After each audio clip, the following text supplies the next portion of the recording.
De la même façon que vous savez écrire des classes templates en C++, vous saurez écrire des fonctions templates.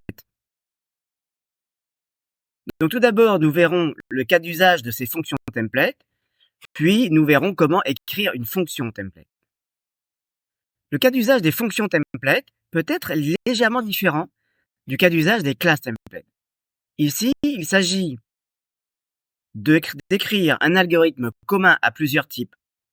Et cet algorithme commun va donc pouvoir s'appliquer à plusieurs types de données, va pouvoir s'appliquer à plusieurs valeurs, va pouvoir même prendre en paramètre des types assez exotiques, comme par exemple des fonctions. L'évaluation sera faite bien sûr à la compilation. Autrement dit, l'algorithme ne sera pas exécuté réellement runtime, mais on va avoir une évaluation de l'algo à la compilation. Et ensuite, on pourra évoquer la notion de programmation générique. Si vous pouvez écrire des fonctions qui sont entièrement générées par du template, en fait, on parlera donc de programmation générique, on parlera d'algorithmes génériques. Bien entendu, les algorithmes qui sont fournis par la bibliothèque standard du C++ aujourd'hui sont essentiellement des algorithmes templates. Pour écrire une fonction template, sans surprise, nous allons utiliser le mot-clé template qui va venir préfixer la définition, la déclaration de la fonction.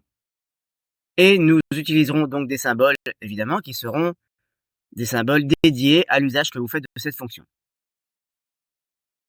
Ensuite, lorsqu'on va écrire l'algorithme, le compilateur ne va pas vérifier tous les détails de ce que nous faisons avec ces types, avec les symboles, et ça ne pourra être réellement vérifié que lorsque un utilisateur mettra en œuvre l'algorithme avec donc ses propres types.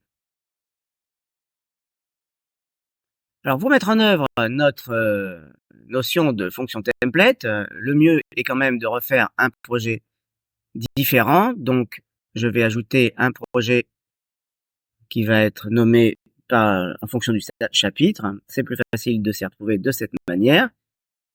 Et je vais venir définir une fonction template dans un fichier source. Alors je ne reprends pas spécialement les fichiers sur lesquels nous avions déjà travaillé, car ici on est peut-être un petit peu spécifique. Un jeu de loi ici ne serait pas spécialement adapté.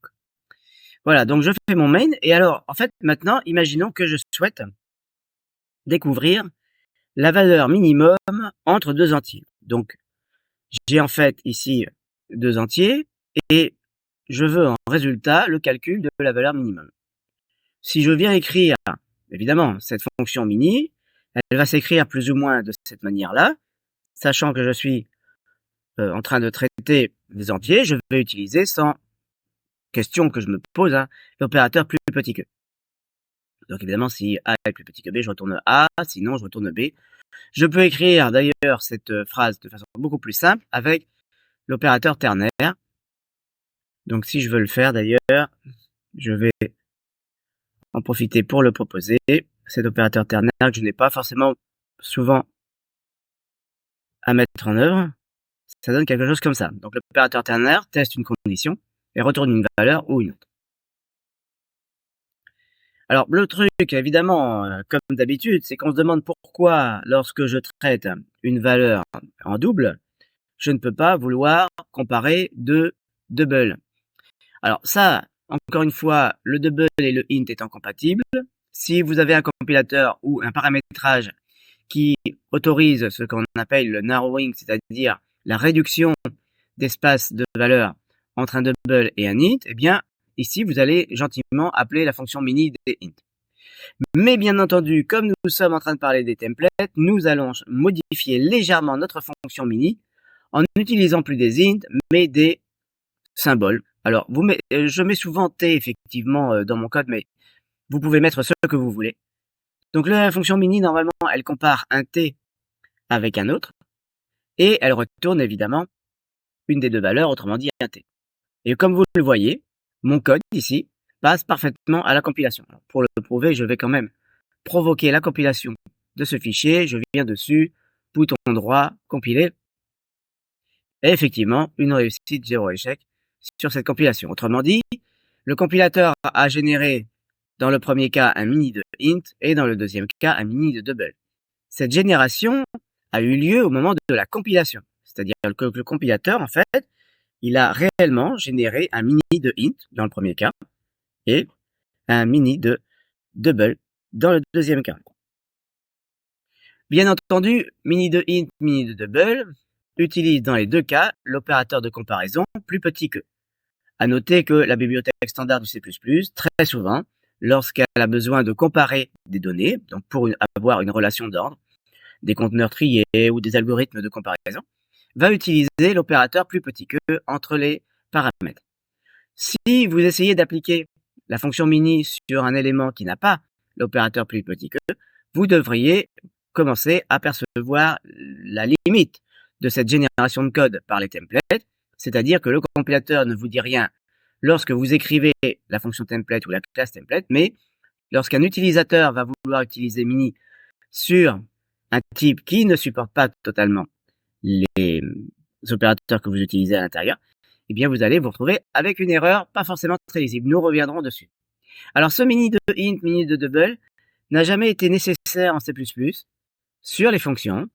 Je rappelle qu'à partir de la version 20 du C++, vous pouvez faire la même chose avec les classes. Bon, à noter maintenant un détail, c'est que si par exemple vous essayez d'appliquer le mini ici à la fois sur un int et un double, bien entendu, le compilateur ne peut pas générer réellement la fonction mini, car a priori pour lui, vous êtes sur un int, donc le premier opérand est un int, le deuxième opérand est un double. Donc là, il ne s'agit pas d'un problème de compilation directe du code. Je rappelle qu'il cherche, le compilateur, à générer votre fonction mini de quelque chose. Donc c'est là que vous allez devoir le forcer, le compilateur, à considérer une variante de mini, et c'est là que vous êtes obligé de forcer mini de double, par exemple, pour accepter que 1 soit considéré comme un double, et 2.5, bien sûr, est un double. Voilà, donc sauf ces rares cas d'ambiguïté, le compilateur est capable, depuis toujours, de déduire le type réel de la fonction à partir de ses paramètres. Petite remarque, dernière remarque sur l'affaire, c'est que, bien entendu, comme pour les classes, il faut que le compilateur, lorsqu'il rencontre mini de double, ou mini tout court d'ailleurs, eh bien, voit le corps de la fonction. Autrement dit, tous vos fonctions template, tous les algorithmes de template, toutes les fonctions non membres template vont devoir entièrement être visibles. Le corps doit être visible directement de l'endroit où cette fonction est appelée.